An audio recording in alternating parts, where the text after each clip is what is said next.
Olá, meninos e meninas, tudo bom?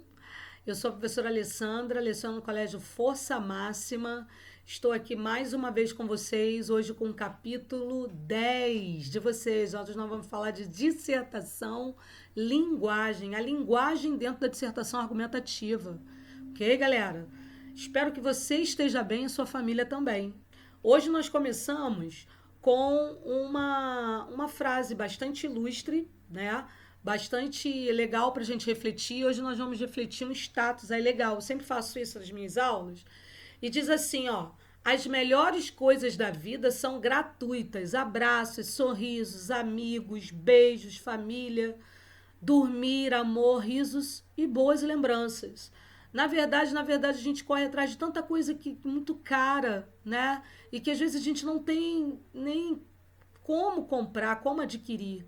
Mas essas coisas são gratuitas e elas são as melhores coisas da vida, são as que mais importam, né? Então eu desejo a você tudo isso que está escrito aí, tá bom? Então nós vamos começar com dissertação argumentativa e o tipo de linguagem utilizado dentro dessa argumentação, dissertação argumentativa. Na verdade, quando você fala em dissertação, só para a gente lembrar, né, dos outros capítulos anteriores, nós falamos de um texto que tem um objetivo principal, que é persuadir, que é mostrar, criticar, opinar, ok? Então, uma das características principais do texto dissertativo é a impessoalidade também na linguagem. Eu tenho que mostrar através da minha linguagem, né, não só o meu conhecimento de mundo, não só aquilo que eu sei a respeito dos temas, mas eu tenho que mostrar também essa outra particularidade da impessoalidade. Eu não posso deixar a minha pessoa evidenciar ou se evidenciar dentro do texto. Okay? Então, para escrever textos de uma maneira mais formal, às vezes é necessário impessoalizá-los, né? Isto é, omitir os agentes do discurso para ocultar a nossa opinião pessoal e as diversas vozes que compõem esse texto. Esse tipo de postura serve para atenuar a dialogia e contribuir, né, para a posição impessoal sobre determinados assuntos. Ou seja, eu não posso deixar margem para que haja diálogo. Na verdade, você vai ter essa interação somente dentro da sua argumentação, dos seus argumentos. Tá? Então você vai refletir o seu texto. Então nada, né, de colocar a sua pessoa dentro do texto. A dissertação argumentativa, dentro dessa linguagem, ela tem que ter esse pressuposto na cabeça, na mente, tá bom, pessoal? Outra coisa, quando a gente faz uma argumentação subjetiva, uma dissertação subjetiva, a gente tem esse outro lado subjetivo, né? Dissertação subjetiva. Na dissertação argumentativa, a gente tem que se distanciar, tá? Então, no máximo, nós vamos falar sobre isso aí. Você pode colocar a primeira pessoa do plural se incluindo, né, na questão debatida, naquele assunto, beleza? Então, a linguagem, vamos lembrar da linguagem. A gente está falando de linguagem, tem que falar da linguagem que é pré-requisito para a dissertação argumentativa, que é a linguagem formal. Mas a gente precisa diferenciar, né? Precisa saber diferenciar isso aí. Eu coloquei propositalmente erros aí para vocês sentirem como é que fica ruim, né? Tanto para o entendimento quanto para a leitura propriamente dita, uma linguagem informal coloquial, tá? Que não é requisitada na dissertação argumentativa. A ciência passa por muitas descobertas. Olha isso, falta de concordância, né? Nesse anos e atualmente está no seu alto junto a ela a tecnologia. Olha que desastre. Ela é um fator que decide em muitos assuntos, muita, de novo, né? A gente tem que evitar, nós vamos falar do que a gente tem que evitar de cometer aí. Entretanto, ainda existe coisas, né? Falta de concordância novamente entre o verbo aqui, né? E o substantivo a que se refere, no caso coisas, em que a ciência não foi capaz, olha o capaz como é que está escrita, de comprovar. Então eu tenho que evitar essa minha oralidade, esse meu discurso informal. Na verdade, eu não nem evitar, você não pode escrever uma dissertação argumentativa dessa forma. Ao contrário, tem linguagem formal, linguagem padrão, e é essa que você tem que evidenciar, que você tem que utilizar, né? Que é a linguagem padrão. Então, olha lá. Aqueles são contrários ao desenvolvimento tecnológico. Sustentam as crenças com base em fatos negativos que afetaram profundamente a humanidade, como, por exemplo, as consequências nefastas do regime nazista na Alemanha.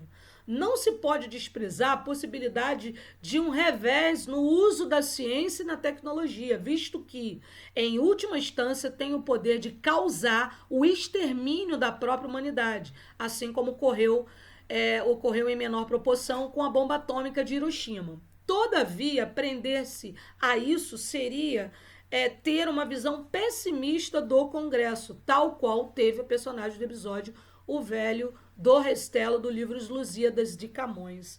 Vimos aqui marcas, né, totais de um vocabulário cuidado, de acordo com a gramática, com pontuação, né, totalmente correta, acentuação correta, né, utilização de palavras, né, objetivas. Eu não fico rodeando, né, um argumento só, eu tenho um argumento desenvolvido com algumas particularidades, né? Eu tenho exemplificações, né? Eu tenho citações, né? Eu faço citação aqui do episódio do Velho Restelo do livro dos Lusíadas do Camões. Eu fiz aqui um embasamento, né? Eu tive algumas ligações, alguns indícios aí, né, de características primordiais da argumentação, da dissertação argumentativa, né? Principalmente quando você mostra base. Que base é essa? Né? São os autores que você cita, né? São as pessoas de autoridade, são os argumentos que a gente conhece como argumento de valor, né? As citações, as lembranças históricas, como falou aqui, né, da bomba de Hiroshima, então o regime nazista da Alemanha, né? Como é que você faz as analogias, as comparações com a história? Então, tudo isso está envolvendo o que a gente também vai estudar hoje como essa padronização da linguagem informal. Eu preciso adequar a minha linguagem quando eu vou tentar argumentar ou persuadir. Beleza, gente? Então, como utilizar essa linguagem? Ela deve-se, primeiro, né, evitar, como está dizendo aqui, o uso da primeira pessoa do singular. Então, o eu, por exemplo, ele tem que ser evitado a todo instante. Ou melhor, na verdade, não ser colocado. Tá? Tal fato proporciona maior credibilidade ao texto e maximiza a possibilidade de convencimento. Tem-se o primeiro período, no primeiro parágrafo, né, desenvolvimento da redação lida como, em primeiro lugar, é coerente dizer que um dos traços mais marcantes da sociedade contemporânea é o individualismo. Ok? O uso do imperativo e de interlocuções também deve ser evitado, gente. Então, se eu estou falando desse tipo de linguagem, eu tenho que evitar doe órgãos, doe vida, eu tenho que evitar isso aí. Tá? Por quê? E as interlocuções, a conversa, né, que você às vezes tenta manter com o leitor. Porque vai demonstrar, né, somente uma parte, vamos dizer assim, daquilo que foi concebido. Você não tem que dar ordem, dar conselho dessa forma aqui, usando imperativo. Você tem que ser sutil, né? Você tem que propor, né, algumas intervenções lá na sua conclusão, né, na sua tese, demonstrar os seus argumentos sem ser taxativo ou taxativa, sem ter, né, essa marca de imperatividade. Não há necessidade disso. Não exponha pessoalidade com o emprego do eu. Então, acho, na minha opinião, você não vai colocar isso, tá? Muito se discute acerca da primeira pessoa do plural, como eu falei para vocês. Apesar de não se aconselhar o singular, o plural não é condenável. É possível se usar. Então, por exemplo, na primeira pessoa do singular, né, você não vai colocar. Mas a primeira pessoa do plural, quando for assim, muito imprescindível, você vai usar. Como? Nós precisamos, podemos, devemos, né? E correlatos quando o autor e o leitor estão incluídos no grande número abrangente como brasileiros, seres humanos, você pode utilizar. Dessa forma, podemos perceber que, embora seja radical, afirmar que o altruísmo e pensamento a longo prazo não tem mais lugar no mundo contemporâneo. Você tem aqui o podemos, né, como uma locução verbal, podemos perceber. Você pode utilizar, mas de forma sutil, beleza? Verbos no presente do indicativo, esse tempo e esse modo não têm uma conotação temporal e permitem essa generalização própria desse tipo de texto. Portanto, devem predominar nas dissertações argumentativas. Então, eu posso me utilizar, ou melhor, ele deve ser predominante no meu texto, ou seja, eu tenho que utilizar.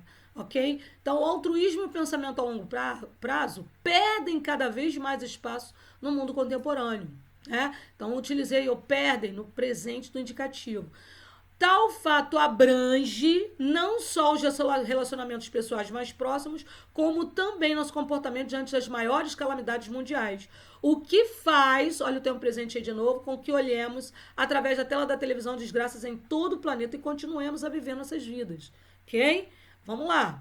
Olha essa. Entretanto, há aqueles que defendem, de novo, verbo no presente do indicativo, que o altruísmo ainda é algo presente na realidade circundante. Dessa forma, podemos perceber que, embora seja radical, afirmar que o altruísmo e o pensamento a longo prazo não tem mais lugar no mundo contemporâneo. Beleza? Eu coloquei isso aqui agora para vocês, lembrando da questão dos verbos, né? A gente estava falando de verbos. Eu costumo dizer para o meu aluno o seguinte, quando eu vejo, né, que ele colocou um hoje em dia, um atualmente na redação dele, né? Quando se inicia uma frase com hoje em dia, surgem muitas dúvidas, né? Por exemplo, hoje em dia quer dizer no período contemporâneo ou nos dias de hoje mesmo. Então surgem muitas dúvidas, por quê? Porque esse tema, apesar de se referir ao mesmo tempo presente, deixa uma ideia um pouco fundamentada e vaga. Então você não precisa, isso aqui é um termo descartável. É um termo descartável porque você pode, na verdade, utilizar, aqui surgem, né? Aqui surgem, coloquem aí para mim, na verdade, você pode colocar o verbo no presente que você vai estar denotando hoje em dia ou atualmente. Não adianta, não precisa você colocar. Tá? Então, o verbo no presente já denota isso aí. O hoje em dia ou atualmente. O verbo no presente. Ocultar o agente. Expressões do tipo é importante, é preciso, é indispensável, é urgente. Contribui com o propósito da neutralidade, pois ocultam o agente da ação. Ok? Então, não há necessidade de você colocar a história ou colocar o assunto ou o tema em evidência. Nós vamos falar do assunto do tema aqui, tá?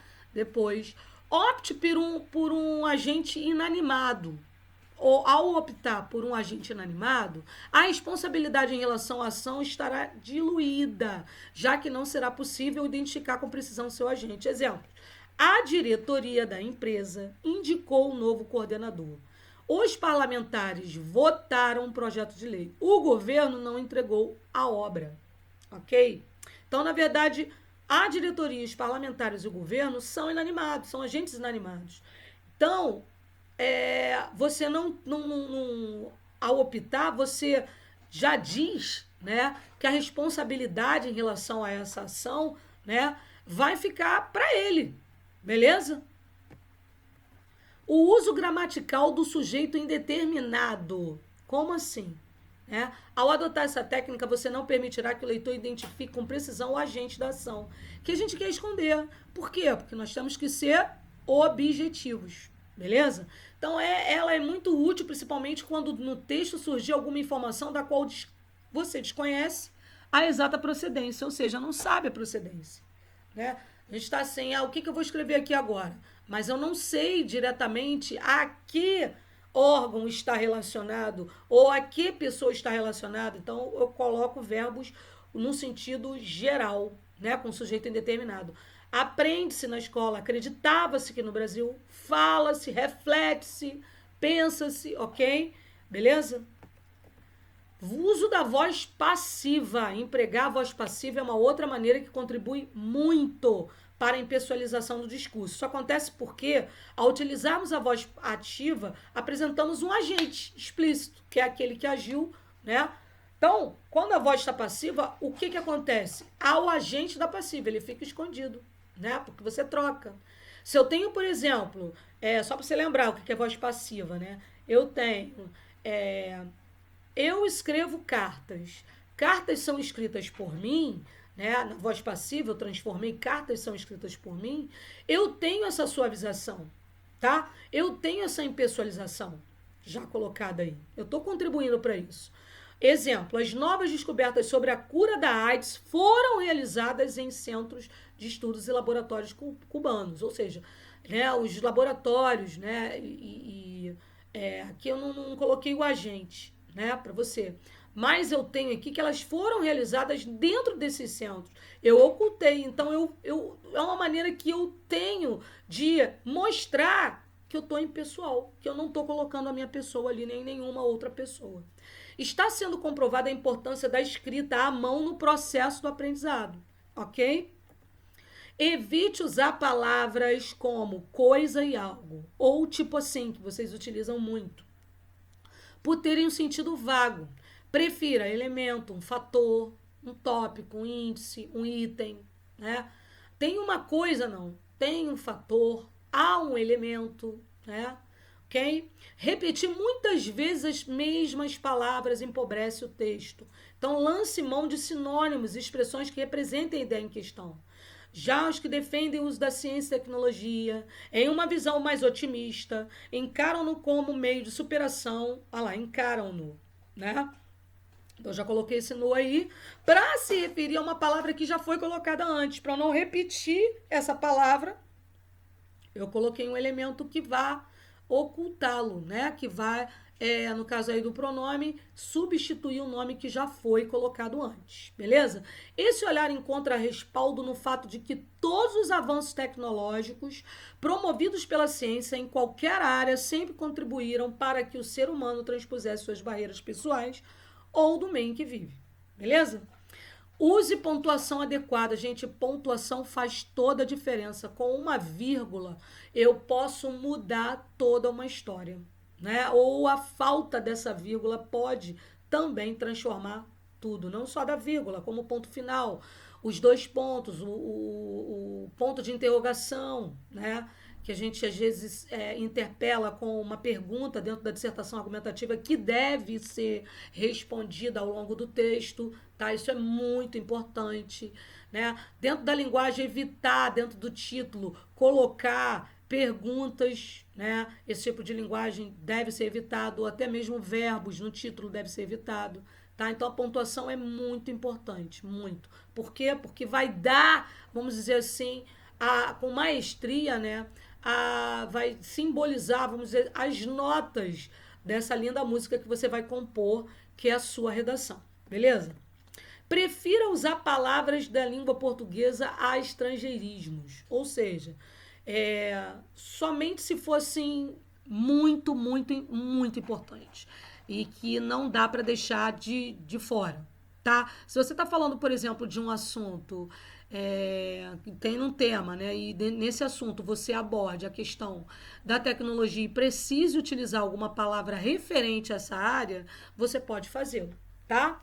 Em comidas rápidas, como sanduíches, sorvetes batidos, eu poderia ter utilizado os fast foods aqui, né? Milkshake, sanduíches, mas eu preferi utilizar dessa forma aqui, tá? Não use chavões, provérbios de ditos populares ou frases feitas.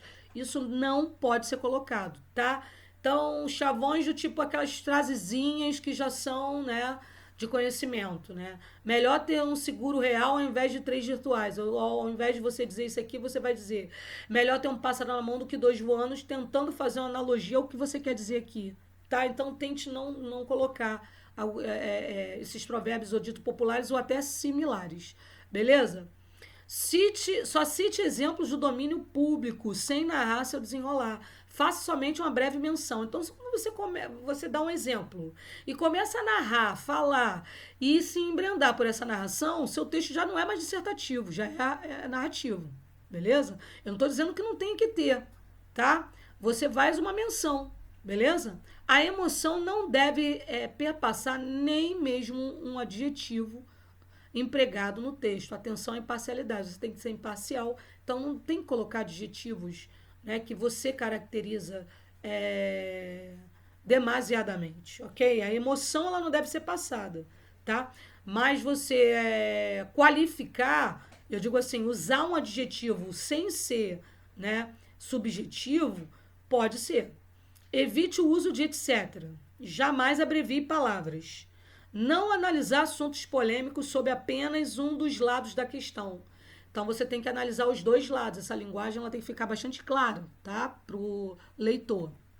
Nunca coloque uma expressão que desconheça, pois o erro de ortografia e acentuação é o que mais tira pontos em uma redação. Então, cuidado com isso, tá? Leia, releia, de repente até mais de uma vez. Nunca use gírias na redação, pois a dissertação é a explicação racional do seu pensamento a ser desenvolvido. Uma gíria ela pode cortar totalmente a sequência do que vai ser desenvolvido, além de ofender a norma culta da língua portuguesa, beleza? Não inicie nem termine uma redação com expressões eu acho, parece ser, acredito mesmo, quem sabe. Isso não deve ser colocado nem no início nem no fim. Evite locuções verbais. Seja objetivo. Ao invés de a economia vem demonstrando, a economia demonstra. Tá? A linguagem deveria ser essa, enxuta. Tome cuidado com radicalismos. A banca quer que a defesa do ponto de vista ocorra com argumentos e posições claras, racionais e principalmente respeitosas. Por isso, evite utilizar a expressão extremista do tipo nunca, sempre, jamais e até verbos muito definitórios, como tá? Rebuscar demais as palavras também não é uma boa ideia. Por quê? Se você coloca as palavras muito difíceis, você pode estar desvirtuando um pouco a ideia original do seu texto, né? Então ele não pode ficar nem muito informal, com palavras, né, de informais, e nem muito rebuscado, tá? Lembre-se, linguagem informal não é sinônimo de linguagem complicada, não, beleza? Você pode utilizar um termo ou outro que tenha a reprodução daquilo que você pensou, porque de repente não é tudo aquilo que você pensou, né? Seria melhor, de repente, até você explicar com as suas palavras. Até para você mostrar, demonstrar, né, gente, o seu conteúdo, tá? Aquilo que você tem. Preste atenção aí, ó. Especialistas afirmam. Quais especialistas? Né? Quem são eles? Quem são esses especialistas aí? Qual é a base teórica da pessoa que afirma esse tipo de coisa? Em que contexto ela fez essa afirmação? Especialistas afirmam. Que tipo de especialista? Você tem que citar. Então, a linguagem ela tem que ser direta, ela tem que ser objetiva, tá? Então, tenta... Você sabe, não sabe quem é? Então, não coloca, né? Então, essas perguntas servem também para quem costuma usar. Há quem diga quem, que, né? Então, evita isso. Evita isso. Não sei colocar, então não coloca. Substitui. É preciso acreditar a fonte corretamente para não correr o risco de falar algo equivocado ou se apropriar indevidamente de uma ideia. Né? Por exemplo, eu estou falando de quê? Eu estou falando se eu vejo uma frase, por exemplo, ilustre de Albert Einstein e coloco na minha redação porque eu achei bonitinho, e aí me aproprio, de repente, dessa fala dele e não coloco o nome dele, a menção do nome dele dentro da minha redação. Né? Eu me apropriei indevidamente da ideia e da frase dele. Tá? Então, isso é muito importante. Você tem que prestar atenção nessas coisinhas aí. Tá? Então, basicamente isso. Basicamente prestar atenção nesse tipo de linguagem. Então, se você não entendeu alguma coisa, se ficou alguma coisa vaga, eu gostaria que vocês verificassem os slides anteriores, vissem que vocês não entenderam, porque a linguagem ela tem que ser enxuta, imparcial, né? Ela tem que ser impessoal, imparcial não, impessoal, não tem que ter pessoalidade aí, não posso demonstrar isso e não ficar explicando a mesma coisa que você já explicou. Beleza? Beijo no coração de cada um, fiquem com Deus e até a próxima. Se cuida aí, hein?